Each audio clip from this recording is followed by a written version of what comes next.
Qədəminlə gözəlləşdi bu həyat, gülüşündə güllər açır ay qızım.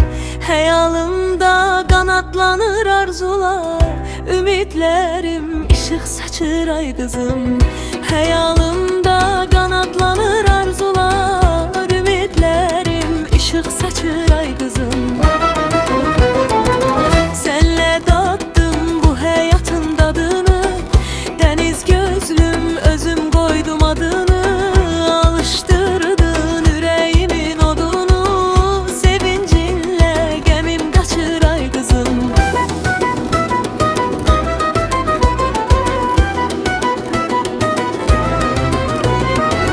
Tanrı olsun hər addımda görməyəm,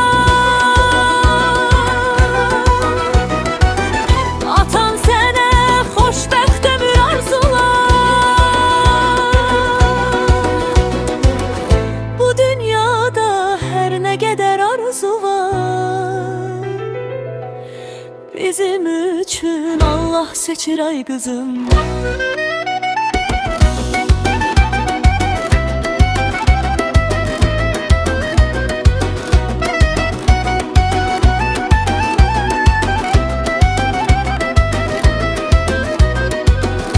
Evimizin bəzəyi sən nurusan, aydan arı bulaqlardan durusan.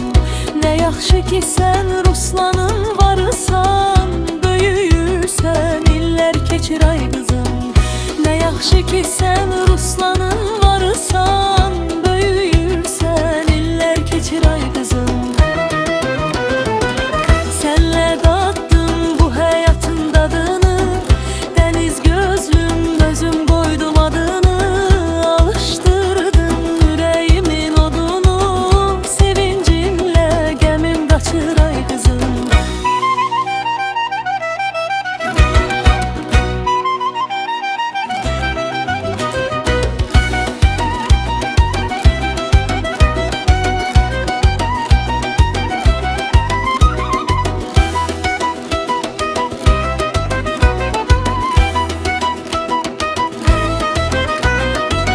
Tanrı olsun hər addımda görməyəm,